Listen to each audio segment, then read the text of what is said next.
From the News Channel 5 Network, this is MorningLine.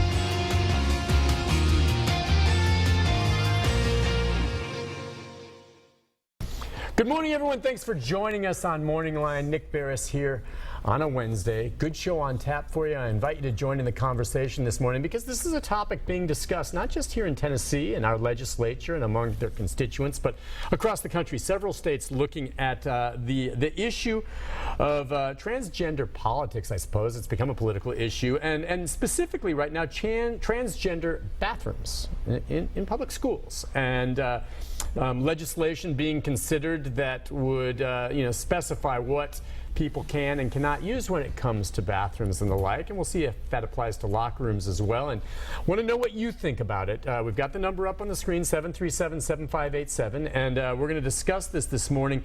We invited as many folks as we could to get as many angles as possible. Some could not make it. David Fowler, Susan Lynn, Representative Susan Lynn, who's behind the legislation that is being looked at right now that we'll tell you about in a moment. We're not able to make it this morning. Hopefully maybe they can call in. But obviously there's two sides to this issue, and Marissa Richmond's with us, and she's with the Tennessee Transgender Political Coalition. Thanks for coming on. My pleasure. You don't mind being on just on your own today, do you? No. Okay, and we would have loved to have had them on as well, but we just kind of will lay this out and take phone calls and see. I want to educate people about this issue. Now, correct me if I'm wrong as we go into this now. My understanding is this bill, there's one in the House and the Senate, right? Correct. Think. And yeah, Mike Bell of Bradley County is the Senate sponsor. That's right. Thank you. Would restrict Tennessee public K through 12 and higher education students to restrooms and changing rooms that correspond to the gender on their birth certificates. That's the way the bill is worded, right? All right. So for some people, who haven't paid close attention, they're like, wait a second. Okay, you mean a woman or a girl needs to use the female bathroom? And they're going to say, or a man or a boy is going to use the boys' room, right? And they're going to say, all right, so what's wrong with that? Well, actually, nothing's wrong with that. We believe that trans women should be allowed to use women's restrooms, and trans men should be allowed to use men's restrooms without any sort of harassment or bullying or fear of intimidation because of that. Absolutely. Okay, so to not be no one, I think, advocates bullying or being set apart. Now, the question would be, all right, for instance, a transgender female would want to use, I guess they would want to use which restroom? The trans women use women's facilities because they are women. Okay, they are women. Now, would they still have the male genitalia? Maybe. Gender is not the same as genitalia, and so there's a distinction. And so, and there are various reasons why a person may or may not have surgery, including financial reasons, because it is very expensive, and at least up until now, insurance hasn't covered it, although more and more insurance companies are beginning to do so. And so a lot of times a person has not yet had surgery, but they've already assumed their new gender role, and certainly want to be living their lives, going to work and going about their business, going to stores and the like, in that gender role that they feel is most natural for them. Do you mind telling us a little bit about your personal experience, your background? I mean, what can I'm a native of Nashville. I certainly knew I was different when I was at the age of 7, although I didn't come out of the closet till much later in life.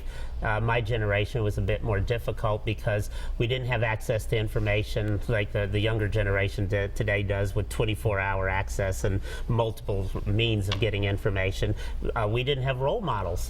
Today there's a lot of us out there in many professional positions in government, in business, in higher education, in the media, like Janet Mock.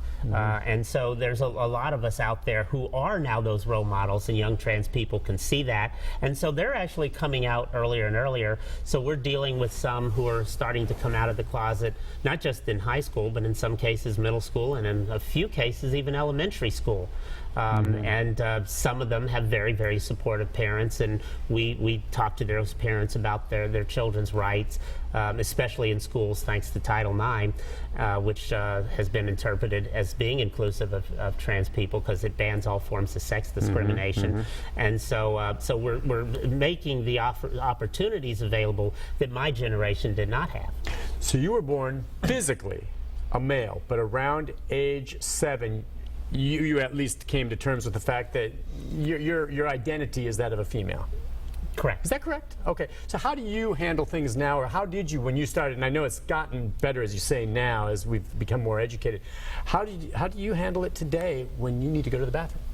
I use the restrooms that are the women's restrooms that are closest to me. Okay. And what about? Or I use a family restroom if that's close. There are a lot of family ones, and aren't there also in a lot of locales? Is the solution partially to this a multi-gender restroom, or is that? Well, for starters, I don't know about you, but I started this morning in a gender-neutral restroom in my home. Yes, that's right. That's right. A lot of students. I spoke at Vanderbilt a few days ago at Vanderbilt Law School. I pointed out a lot of them are going to be flying home, and they're going to be using gender-neutral restrooms on those airplanes. So it's a part of our life already, and both the District of Columbia and the City of Philadelphia governments have actually required all single-stall bathrooms to be gender-neutral, and we're encouraged, and in many places they're already doing that voluntarily, but those 2 local governments have actually required businesses to do that, and I've seen several businesses along with some of the universities here that have already designated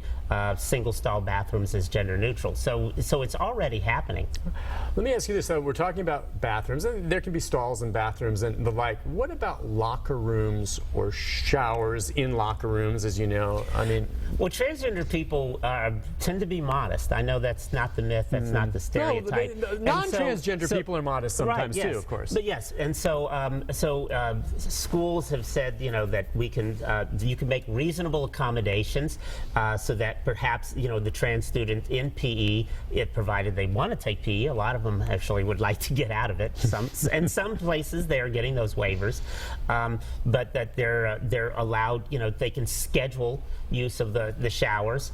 In some places they're allowing students to put up curtains so that if they don't want to see a transgender student, they don't have to.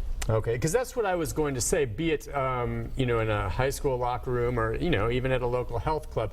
If you have some women, physically women in there showering, and all of a sudden a transgender female walks in and they still have anatomically appear to be a male, you can see how that might be a little bit, at least initially, disturbing if they look over and there's a man showering next to him, physically next to him. See, I can see why that's a problem. Yeah, obviously I haven't been working out lately, but I used to. But Planet Fitness actually has a very transgender-friendly policy.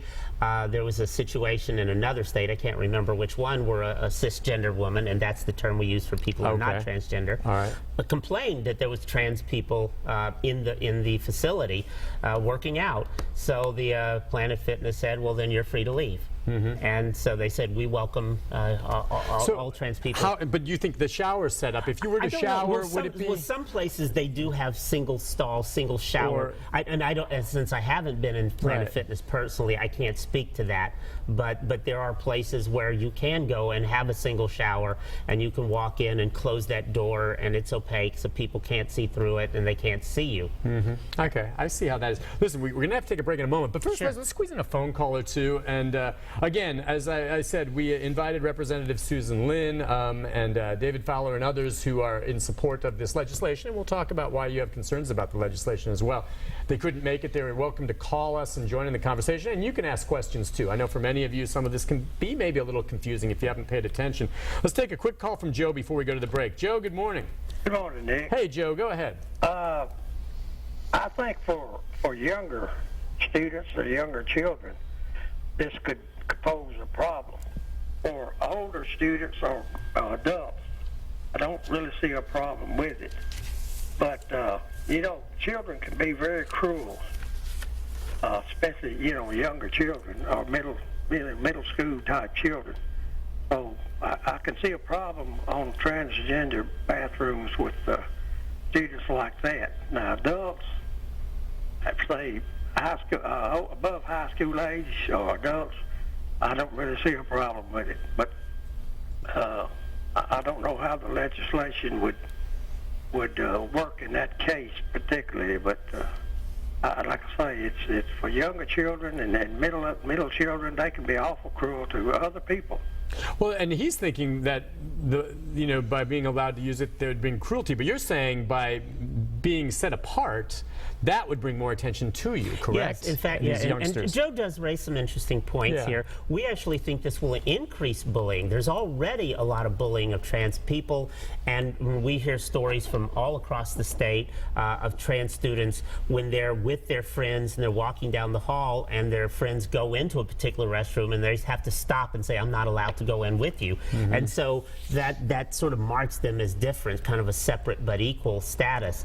And so this exposes them to humiliation, to increased bullying and harassment, and especially if a student has already transitioned and then they're forced to go into the wrong gender restroom, and then that bullying and harassment, and in some cases physical assaults, are actually more likely.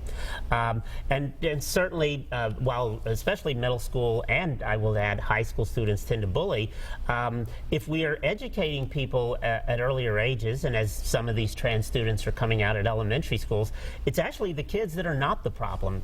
When we talk to school officials, they say the kids are not the problem, it's the parents who are the problem. So it's actually the adults who are causing most of this, and it's adults who wrote this bill that we're opposed to. On that note, we'll take a break. How about that? We'll take a break. If you're on hold, stay there. If you have a question or a comment, jump in. The number, you see it on the screen, 615-737-7587. Back more as we're discussing, it's an interesting topic, and to get a handle on it, transgender bathroom legislation being considered and all of that. We'll be back with more right after this.